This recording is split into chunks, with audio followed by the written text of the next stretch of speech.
जय हिंद मित्रांनो. काल मी एक व्हिडिओ बघितला, रील बघितली इंस्टावरती. त्यामध्ये एक मित्र आहे, सिम कार्ड विकत असतो आणि सिम कार्ड विकत विकत तो अभ्यास करतो स्पर्धा परीक्षेचा. तर तो व्हिडिओ बघितल्यानंतर मी रील शेअर केली. बऱ्याच कमेंट्स वगैरे आल्या त्या रीलवरती की हा दिखावा करतो वगैरे. पण कुठंतरी विचार केल्यानंतर मला जाणवलं की या व्हिडिओविषयी मी बोलायला हवं या विषयावरती, आणि त्या संदर्भात माझ्या पण काही गोष्टी तुम्हाला सांगेल, जे मला अनुभव आले, जे मी काही ऑब्झर्वेशन केलं एकंदरीत MPSCच्या विद्यार्थ्यांचा असेल, ग्रामीण भागामधील मुलांचा असेल, जे की मोठं व्हायचं स्वप्न बघतात. तर अक्षरशः म्हणजे मनाला खूप वाईट वाटलं की ग्रामीण भागातले विद्यार्थी टॅलेंटेड, म्हणजे माझ्यापेक्षाही खूप जास्त हुशार विद्यार्थी असे मी डोळ्यासमोरून बघितले की जे आपल्या घरच्या परिस्थितीमुळं त्यांना मजदुरी करावं लागते, MIDCमध्ये कामाला जावं लागतं, कोणी सिम कार्ड विकतं, कोणी पानटपरी टाकतं. माझ्यापेक्षा खूप टॅलेंटेड अगदी डोळ्यासमोर मी बघितले की ज्यांचं PSI DYSP DC चांगल्या पोस्टवर जाण्याचं त्यांच्यामध्ये स्किल होतं, पण कुठंतरी परिस्थिती घरची त्यामुळे त्यांना लवकर जॉब करावा लागला किंवा व्यवसाय करावा लागला, आणि त्यांचं स्वप्न कुठंतरी अजून पूर्ण झालेलं नाही आहे.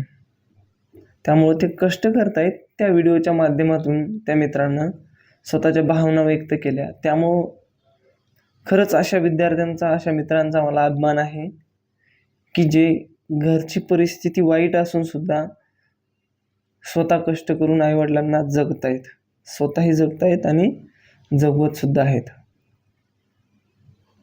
बरेच जण करून म्हणजे स्वतःचे स्वतः कष्ट करतात आणि शिकतात, पण त्यांची संख्या खूपच कमी आहे. खरी परिस्थिती बघता, वास्तविकता बघता विदाऊट सपोर्ट ह्या गोष्टी होणं खूपच अवघड आहे. त्यामुळे ज्यांना खरंच अशी संधी मिळत असेल तर त्यांनी संधी सोडायला नाही पाहिजे. बाकी अशा विद्यार्थ्यांना निश्चितपणे त्यांच्या मित्रांनी वगैरे सपोर्ट करायला पाहिजे आणि आपल्या सोबत घेऊन चालायला पाहिजे. म्हणजे एकंदरीत आपला मित्र जोपर्यंत सक्सेस होत नाही ना, तोपर्यंत आपल्या सक्सेसला अर्थ नसतो. त्यामुळे कुठंतरी पूर्ण घर आपण त्याचं नाही चालू शकत, पण ॲटलिस्ट आपण मेंटली त्याला सपोर्ट करू शकतात आणि इमर्जन्सीमध्ये हेल्पसुद्धा करू शकतात, जर तो निर्व्यसनी असेल. कारण बऱ्याच अंशी व्यसनासाठी पण मागणी होत असते, पण ती मागणी वगळता अभ्यासासाठी पुस्तकं लागत असतील, एक्झाम फीसला कधी अडचण आली, गायडन्स पाहिजे असेल, तर अशा गोष्टीच्या बाबतीत निश्चितपणे मदत करायला हवी.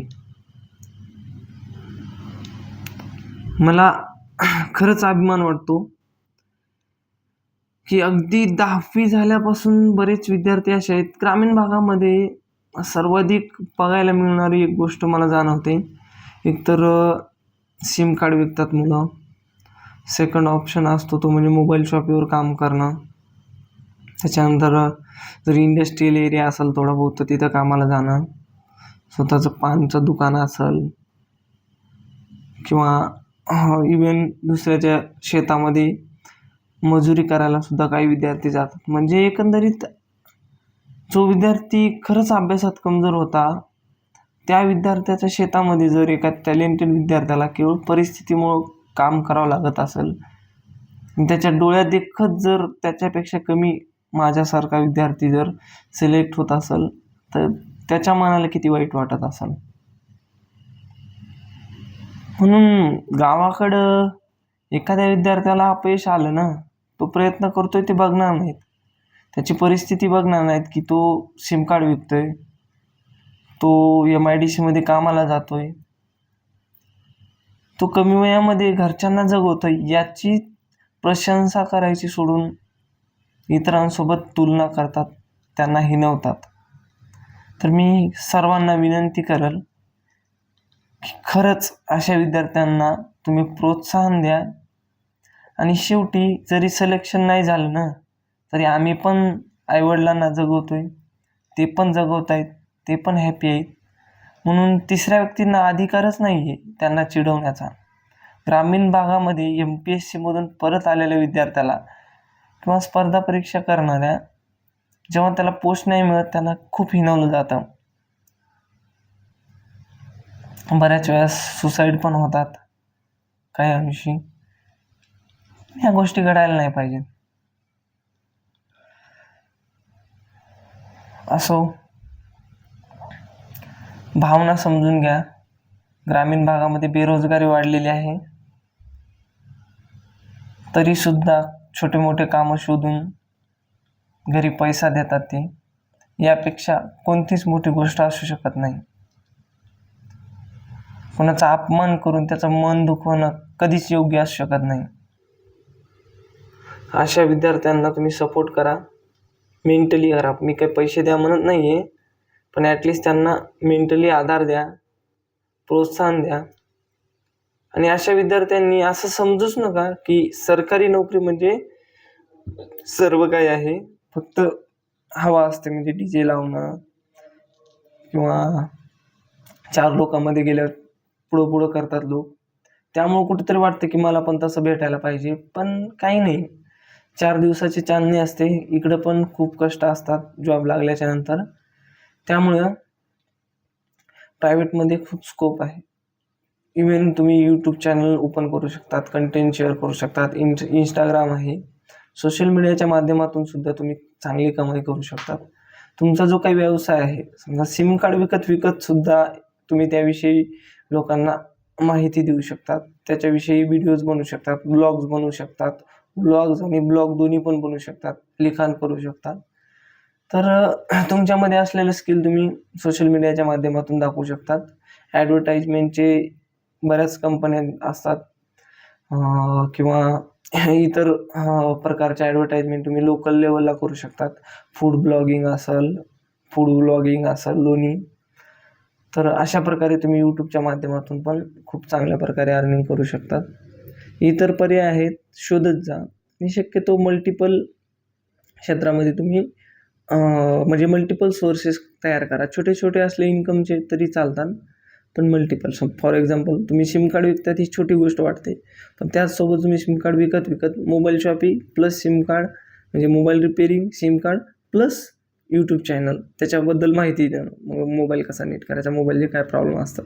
लगेच तुम्हाला तुमचे 10-15 हजार जरी फॉलोअर्स झाले ना, तर लगेच तुम्हाला काय होईल, मोबाईलच्या वेगवेगळ्या ॲडव्हर्टाइजमेंट येतील. त्यामुळं प्रयत्न करत राहा, वेगवेगळे मार्ग शोधा. खूप म्हणजे इव्हन मी सांगतो सरकारी नोकरीला लिमिटेशन्स आहेत.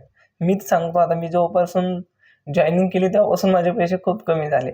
जुने सोर्सेस जे आहेत ते कंटिन्यू आहेत, कारण ते लिगली म्हणजे हक्काचे आहेत माझे. ते म्हणजे बुक असेल वगैरे माझं ऑलरेडी छापलेलं, त्याचे पैसे येतात. पण नवीन मार्ग पूर्ण बंद झालेले आहेत.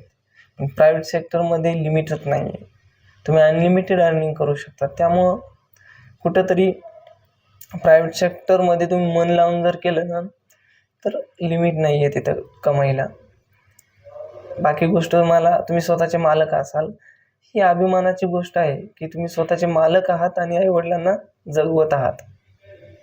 त्यामुळं कोण काय म्हणतं या मनावर घेऊ नका. आणि ग्रामीण गावातील जे काही लोक चिडवणारे आहेत, त्यांना हिणवणारे आहेत, त्यांना विनंती आहे की त्यांच्या भावना समजून घ्या. खूप कष्ट करतात, कोणालाही शोक नसतो, कोणाला वाटत नाही की मी अधिकारी व्हावं, मला 4 लोकांनी चांगलं म्हणावं. करतात, परिस्थिती वाईट आहे त्याला ते काय करू शकतात. एखादा विद्यार्थी होतो बी, पण सर्वांना नसतं ना. सगळ्यांना जवळजवळ बुद्धी ॲव्हरेज सारखी दिलेली असती, पण कोण्या एका विद्यार्थ्याला 4-8 तास काम करून अभ्यास करायचा आहे आणि एकाला पूर्ण वेळ भेटतो. फरक तर आहेच ना, फरक पडणार. त्यामुळं यांना प्रोत्साहन द्या, हिणवू नका, एवढीच विनंती माझी. बाकी सर्वांना जय हिंद. सपोर्ट करा, एकमेकांना सपोर्ट करा. जे लागला, जो सिलेक्ट झाला त्यांना, जे नाही सिलेक्ट झाले त्यांना हेल्प करत जा. तशी साखळी वाढत जाईल. एकमेकाला हेल्प केल्यानं प्रत्येक गावामधून समजा साधारणपणे 5 पोलीसमध्ये लागले किंवा इतर क्षेत्रामध्ये जर जॉईन झाले, त्यांनी इतरांना सपोर्ट करायचा. अशी साखळी बनत जाईल. एकमेकाला हेल्प करत जा.